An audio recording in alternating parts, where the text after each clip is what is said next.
Hello everyone, स्वागत है आप सभी का अपराइजिंग एकेडमी में। और क्लास 10 की मैथमेटिक्स का आज हमारा लेक्चर नंबर 52 है। और पिछले लेक्चर में मैंने आप लोगों के सामने एनसीईआरटी के ढेर सारे क्वेश्चंस डिस्कस किए और सारे क्वेश्चंस अच्छे थे और आई थिंक आपको बहुत सारा उसमें से सीखने को मिला होगा, है ना।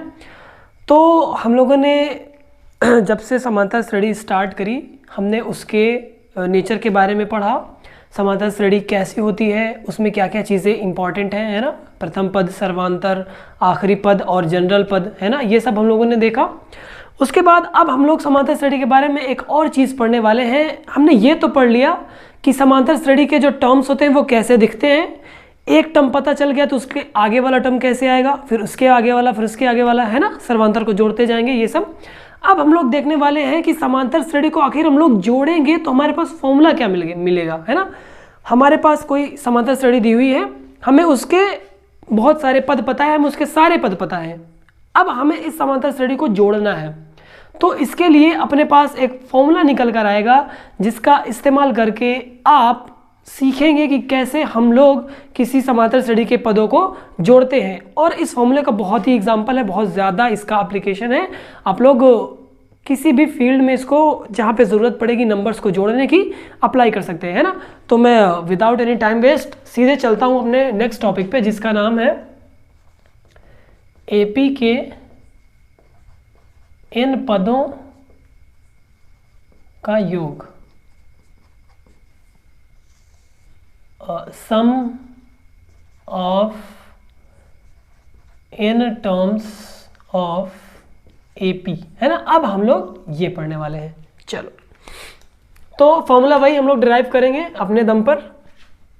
मान लेते हैं कोई एपी, माना एक इन पदों वाली एपी का, हम लोग इसका फर्स्ट टर्म, लास्ट टर्म और जो सर्वांतर है कॉमन डिफरेंस वो कंसीडर कर लेते हैं। प्रथम पद ए कॉमा अंतिम पद, मुझे रियलाइज हुआ मैं बहुत छोटा छोटा लिख रहा था अंतिम पद एल तथा सर्वांतर डी है। ये तीनों चीजें हम एक समांतर श्रेणी के बारे में कंसीडर कर लेते हैं। तो अगर आपको प्रथम पद पता है, आपको सर्वांतर पता है और आपको अंतिम पता है, तो आप समांतर श्रेणी लिख सकते हैं। कैसे लिख सकते हैं? प्रथम पद ए है, दूसरा पद ए में डी जोड़ने पे आएगा, है ना। तीसरा पद ए में 2d जोड़ने पे आएगा, है ना।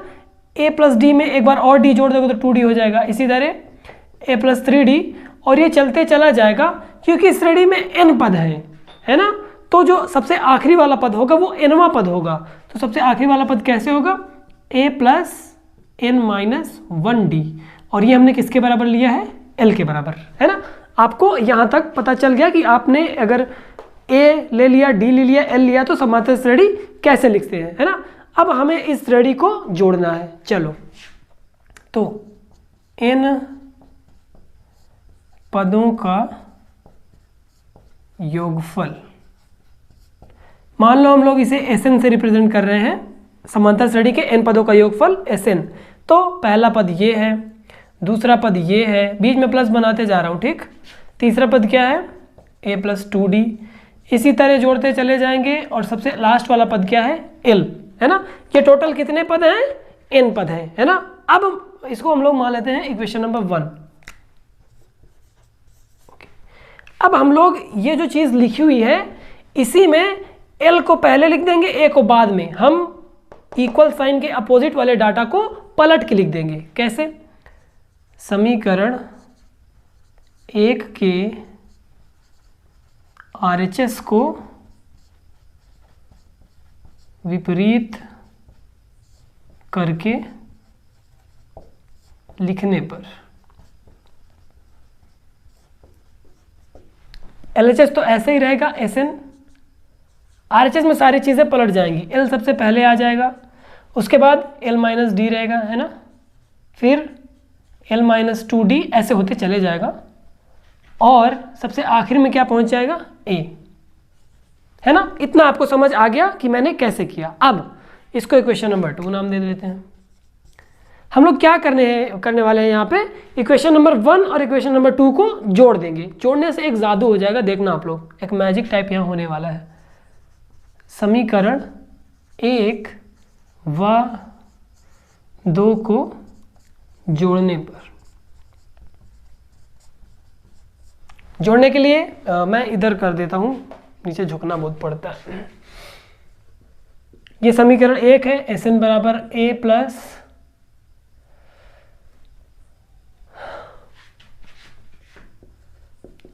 डी a प्लस 2d, ऐसे ही जोड़ते चले जाएंगे, आखिर वाला पद l। और Sn बराबर ये दूसरा समीकरण है l plus l minus D plus l minus 2d plus and so on a। देखो इन दोनों को जोड़ देंगे तो क्या आ जाएगा, Sn और Sn मिला के 2 टाइम्स Sn है ना, a में l जुड़ जाएगा तो a प्लस l। हम लोग एक एक टर्म को जोड़ेंगे, इसको इससे, इसको इससे, इसको इससे और इससे जोड़ते चले जाएंगे। a प्लस l आ गया, इन दोनों को जोड़ेंगे तो ये d कैंसिल आउट हो जाएगा, a प्लस l यहाँ भी बचेगा। इन दोनों को जोड़ोगे तो 2d कैंसिल आउट, क्योंकि 2d प्लस में 2d माइनस में तो कैंसिल आउट हो जाएगा, तो a प्लस l यहाँ भी बचेगा। और ऐसे ही जोड़ते चले जाओगे तो आखिर वाले टर्म में भी a प्लस l ही बचेगा। हो गया ना जादू, सारे पद क्या हो गए, बराबर हो गए। और इन पदों की संख्या कितनी है, अभी आपने देखा इन पदों की संख्या क्या है, n है ना, क्योंकि इस समांतर श्रेणी में n पद हैं। अब देखो 2 times Sn is equal to हो जाएगा n times a plus l। अब ये मैंने कैसे लिख दिया, देखो अगर आप किसी भी संख्या को n टाइम्स जोड़ते हैं तो वो संख्या ऑटोमेटिकली n गुना हो जाती है। जैसे आप 1 को जोड़ते चले जाओ, 1 प्लस 1 प्लस 1 प्लस 5 बार जोड़ दिया, 1 2 3 4 5, तो ये ऑटोमेटिकली 5 टाइम्स 1 हो जाएगी, 5 का गुणा 1 में। इनको जोड़ोगे तो भी 5 आएगा, और या फिर 5 का सीधे गुणा 1 में कर दो, है ना। तो ये कॉन्सेप्ट मैंने यहाँ पे लगाया है। हमने a प्लस एल को n बार जोड़ा, तो ऐसे लिखने की बजाय मैं n times a plus L लिख सकता हूँ। ओके, तो Sn बराबर क्या आ जाएगा, हम लोग 2 को उधर पक्षांतर कर दे तो n/2 a प्लस एल। सुंदर सा फॉर्मूला आपके सामने है। तो ये है इस समांतर श्रेणी के n पदों का योगफल। कैसे निकालेंगे, हमें n पदों का योगफल निकालना है तो सबसे पहले हमें n पता होना चाहिए कि हमें कितने पदों का योगफल निकालना है ना, 20 पद का, 25 पद का, ये n पता चल जाएगा।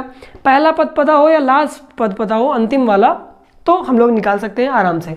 अब यहीं पे अगर आपको लास्ट वाला टर्म ना दिया गया हो, आपको सिर्फ पहला पद दिया हो और सर्वांतर दिया हो, तब आपके लिए कौन सा फॉर्मूला है ये देखते हैं।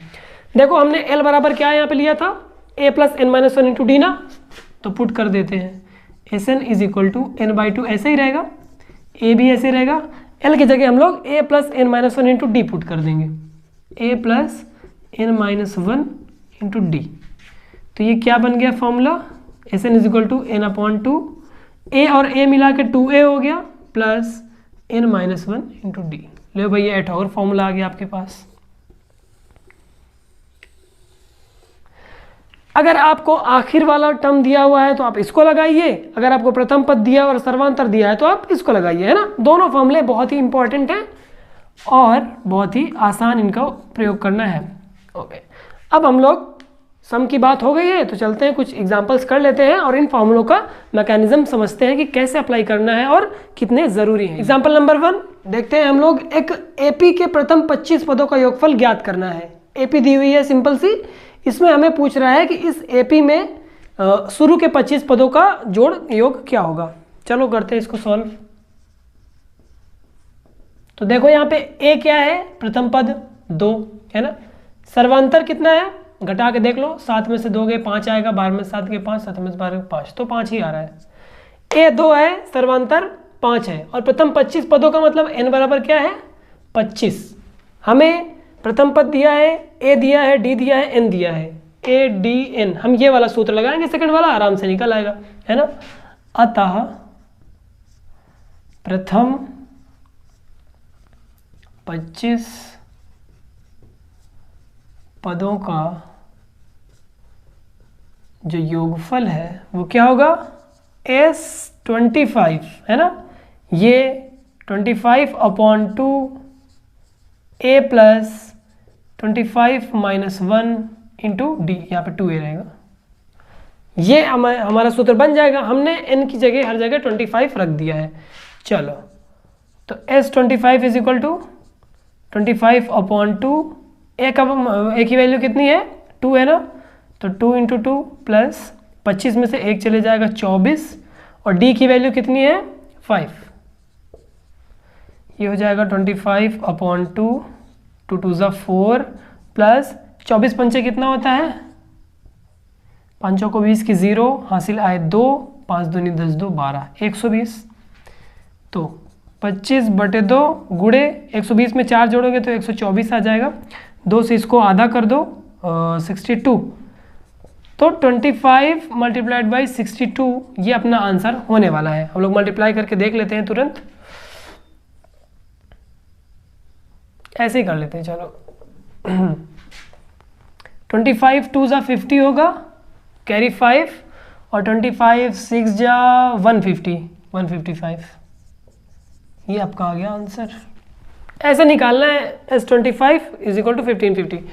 कोई भी AP दी हुई हो, A पता है, D पता है, N पता है, ये सूत्र लगाओ, और अगर A पता है और L पता है और N पता है तो ये सूत्र लगाओ, है ना, आराम से आपका निकल आएगा।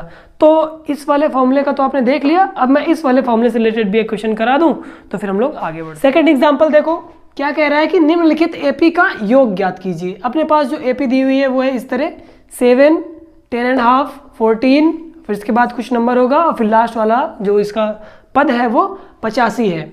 तो इसको सॉल्व करने के लिए हम लोग इसी फॉर्मूले का यूज करेंगे। सॉल्यूशन, ए क्या दिया हुआ है 7, डी हमें निकालना पड़ेगा। डी क्या आएगा, चाहे इससे इसको घटा दो चाहे इससे इसको घटा दो, बात एक ही है। तो मैं 10.5 से 7 घटाता हूँ, सो डी विल बी 2 10 जा 20, और 21 divided by 2 minus 7, 21 minus 14 divided by 2, that will be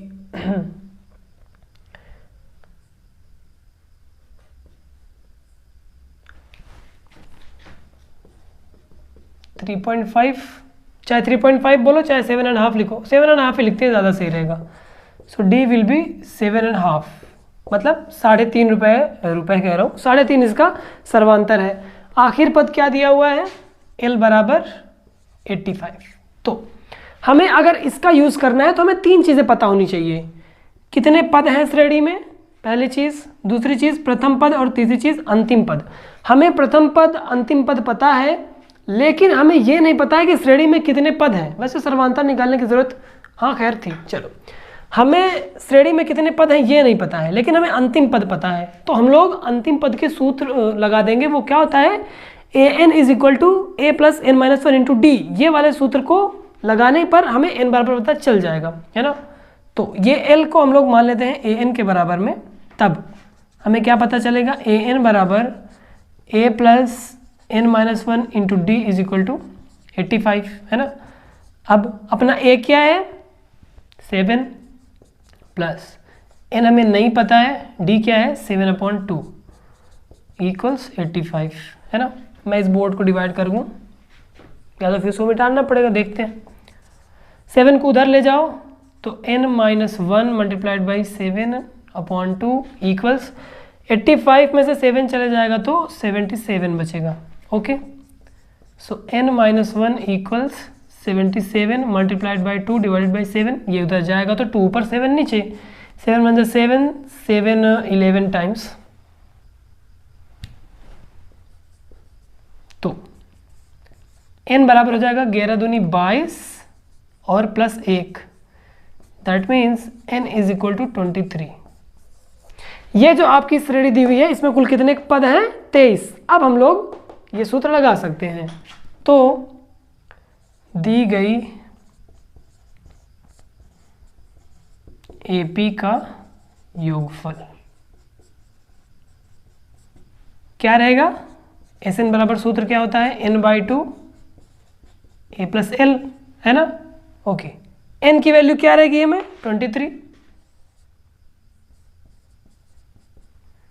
23 divided by 2। ए क्या है 7, एल क्या है 85, 7 plus 85। So S23 will be 23 divided by 2 multiplied by 85 में 7 जोड़ो तो 92, है ना। 92, 2 से इसको डिवाइड करो, 2 4 ज़ा 8, 2 6 ज़ा 12। सो S23 will be 46 multiplied by 23। अब इसका मल्टीप्लिकेशन हम लोग करते हैं तुरंत एक कोने में।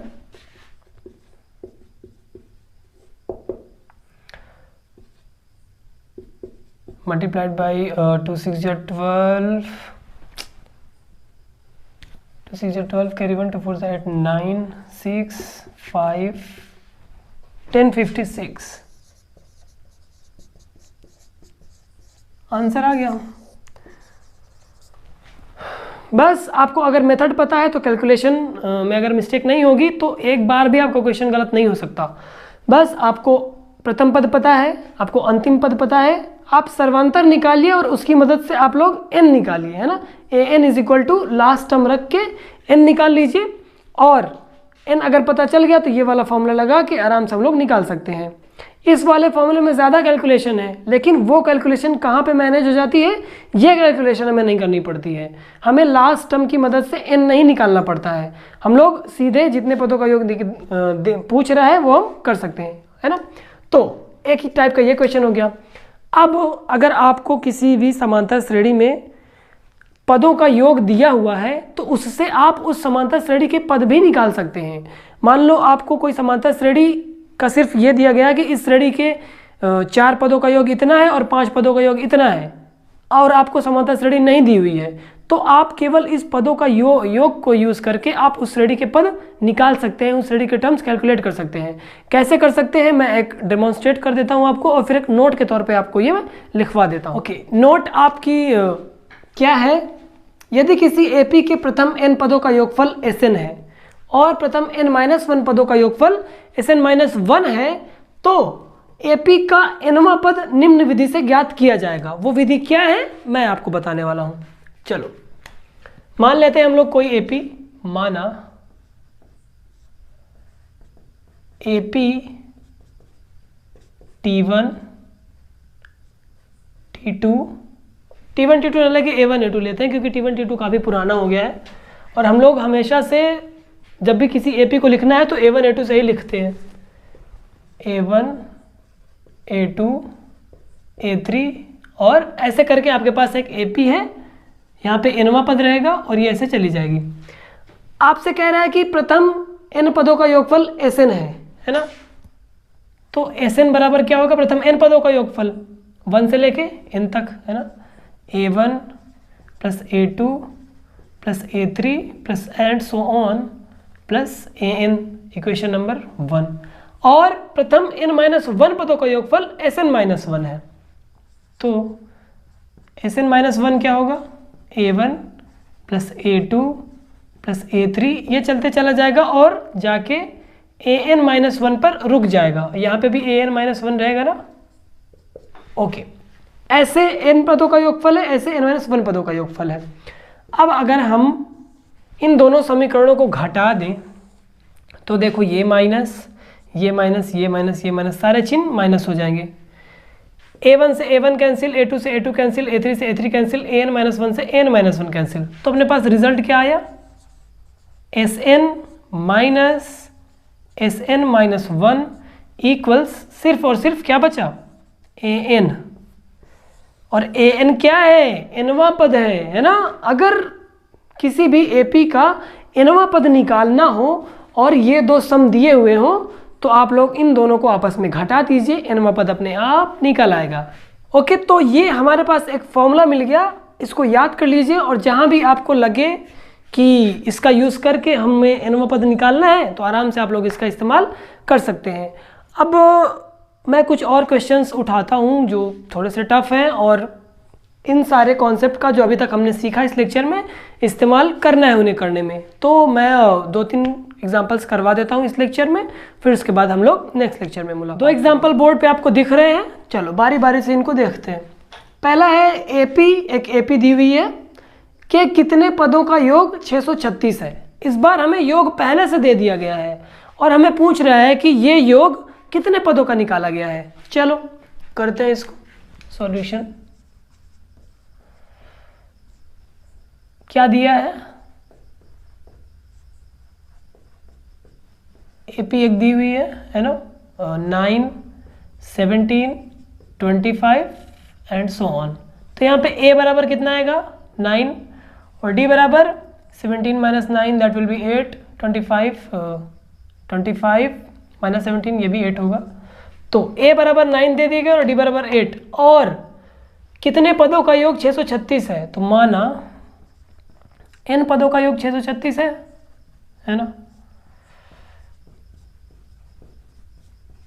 योग 636 है। तब Sn बराबर कितना आएगा 636 है ना। Sn बराबर फॉर्मूला क्या होता है n/2 2a plus n-1 into D, ये इक्वल है 636 के। n अपने को नहीं पता है, रख दिया वैसे ही। 2 टाइम्स a की वैल्यू कितनी है 9 प्लस n-1, डी की वैल्यू कितनी है 8 इक्वल्स 636। 2 को उधर लेते जाओ तो n ब्रैकेट में क्या आएगा 9 2 18 प्लस इस 8 को अंदर मल्टीप्लाई कर दो तो 8 times n minus 8 equals 636 multiplied by 2। Okay, अब हम लोग इस 18 में से 8 चला जाएगा तो 10 बचेगा और जैसे ही 10 बचा तो फिर हम इस n को अंदर भेज देंगे। तो n जब 8n से मल्टीप्लाई होगा तो 8n स्क्वायर हो जाएगा और n जब 10n से मल्टीप्लाई होगा तो 10n हो जाएगा। और बराबर में क्या है अपने पास 2 6 12 कैरी 1 2 3 6 7 2 6 12 1272। हम लोग इसको इधर लेते आते हैं तो 8n square plus 10n minus 1272 equals 0। तो 2 से भाग दे सकते हैं इसको ना, 2 से भाग देंगे तो और सिंप्लीफाई हो जाएगा। ये हो जाएगा 4n square plus 5n minus 2 6 12, वही आ जाएगा 636 इक्वल 0। मुझे इधर यूज़ करना पड़ेगा। चलो इधर सॉल्व करते बाद में मिटा देंगे। ये अपने पास क्या आ गई, एक द्विघात समीकरण आ गया ना। अब इस द्विघात समीकरण का रूट हमको निकालना है। ओके, तो रूट निकालने के लिए हम लोग क्या करें, कौन सा मेथड सही रहेगा, गुणनखंड कर लेते हैं। ए ये है, बी ये है, सी ये है। यहाँ पे तो ए ऑलरेडी टेकन है, चलो हम लोग कैपिटल ABC मान लेते हैं। कैपिटल ए क्या है 4, कैपिटल B क्या है 5 और C क्या है माइनस का 636। A क्रॉस C देखे कितना आ रहा है, गुणा करो, 4 6 24 की 4 हासिल 2 आया, 4 3 12 12 2 14 1 हासिल आया, 4 6 24 1 25 2 5 4 4 वो भी माइनस का और B अपना 5 है। A क्रॉस C माइनस आ रहा है, B प्लस का आ रहा है, तो मतलब B जब टूटेगा तो बड़ा वाला नंबर पॉजिटिव रहेगा और छोटा वाला नंबर निगेटिव रहेगा। तो इस 2 5 4 4 को हमें ब्रेक करना है ताकि 5 आए जोड़ने या घटाने पर। तो इसके लिए हमें इसके गुणनखंड करने पड़ेंगे। 2 से करो कितना आया, 2 से करने पर वही आएगा 1272। 2 1 2 2 2 4 2 7 14 और फिर 2 से करोगे तो 636 आएगा। फिर 2 से करोगे तो 2 3 6 2 1 2 2 8 16। फिर 2 से करोगे 2 1 2 2 9 18। फिर 3 से नहीं जाएगा, 109 अब किससे कटेगा, आई डोंट थिंक ये अब किसी से कटेगा, वैसे कटना तो चाहिए। अरे मैंने गलती कर दिया। जब 2 से हम लोग इसको डिवाइड करेंगे, 2 से 318 को डिवाइड करेंगे तो 2 1 2 1 10 2 5 10 और ये वह यहाँ पे आया 1, 18, 2 9 18, 159। ओके 9 1 10 5 15, 3 से कट जाएगा 53। अब ये किससे कटेगा? 5 3 8। अब ये किसी से नहीं कटेगा, प्राइम नंबर है। ओके इतना ही है 53 1। अब हमें ऐसे नंबर से यहाँ पे ऐसे दो ग्रुप बनाने हैं जिसमें घटाने पर 5 आ जाए और गुणा करने पर इतना जाए। गुणा करने पर तो आएगा ही क्योंकि हमने इसी को फैक्टराइज किया है। ओके अगर हम लें ग्रुपिंग तो 2 दूनी 4 दूनी 8 दूनी 16, 16 तिया 48, 53 में से 48 गए 5 आ जाएगा। ये हो जाएगा यहाँ तक 48, ये हो गया 53, बन गया ना इसका काम। तो ये हो जाएगा 4n² plus 53n minus 48n minus 636 equal 0। Factor करना थोड़ा सा टफ है क्योंकि अगर बड़े नंबर्स मिल जाते हैं तो टाइम भी लग जाता है और नहीं ढंग से सोच पाए तो हो भी नहीं पाएगा। तो प्रैक्टिस करते रहो, फैक्टर करना ज़रूर आ जाएगा।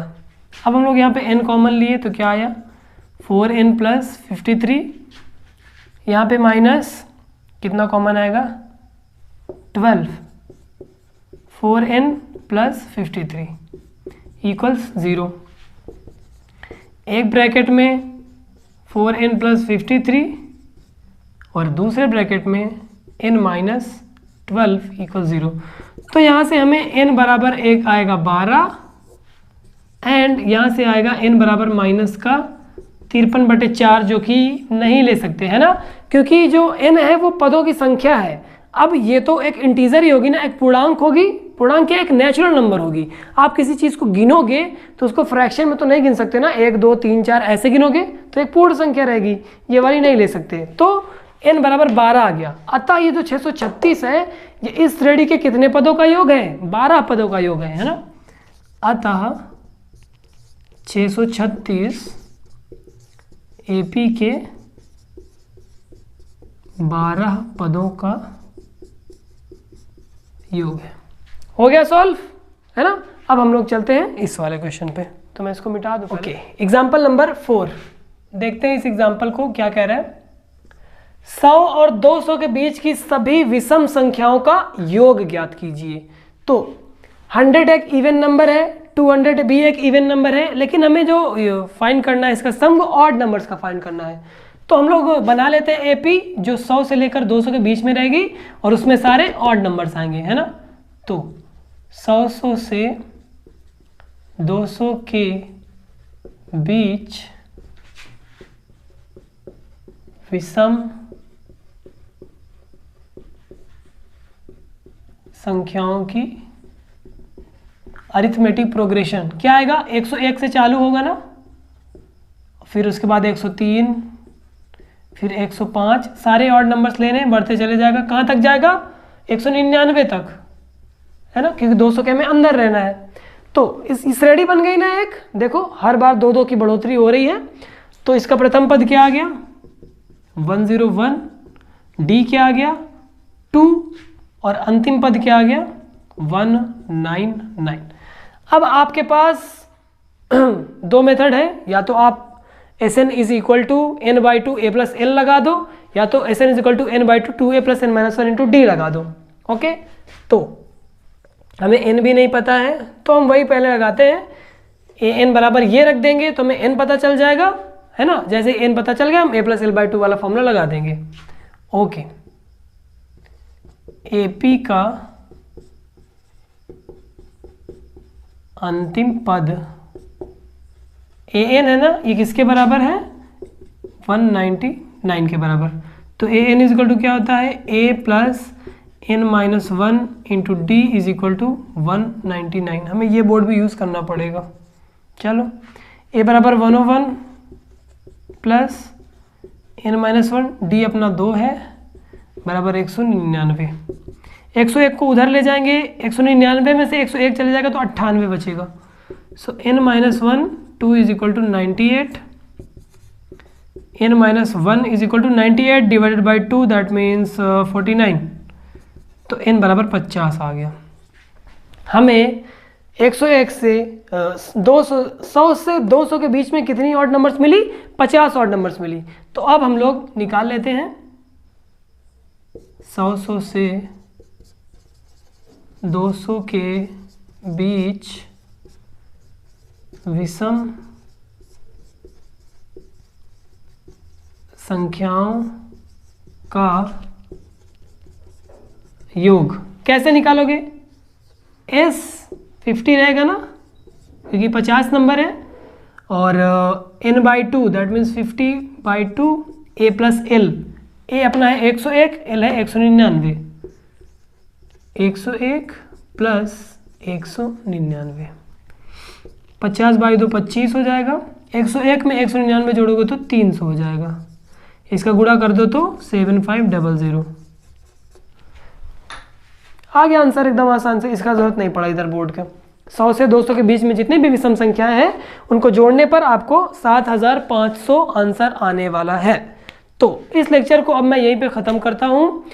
नेक्स्ट लेक्चर में हम जो क्वेश्चंस करने वाले हैं वो बहुत ही इंटरेस्टिंग क्वेश्चन है, इससे भी काफ़ी अच्छे क्वेश्चन है, और उसमें एक नया कॉन्सेप्ट भी बताने वाला हूँ मैं। तो ठीक है, फिर अगर आपको वीडियो पसंद आया हो तो लाइक करें, पसंद आना चाहिए क्योंकि मेहनत काफ़ी करता हूँ मैं, आप ही के लिए करता हूँ, और आपके ये लाइक मेरे लिए मोटिवेशन है। जितने लाइक्स, जितने व्यूज़ वीडियो में देखता हूँ उतने मुझे और ललक बढ़ती है कि मैं और अच्छा वीडियो बनाऊँ, है ना। तो लाइक कीजिए, और अगर पहले से नहीं किया है सब्सक्राइब तो सब्सक्राइब कीजिए, और हम लोग मिलते हैं नेक्स्ट लेक्चर में। Thank you.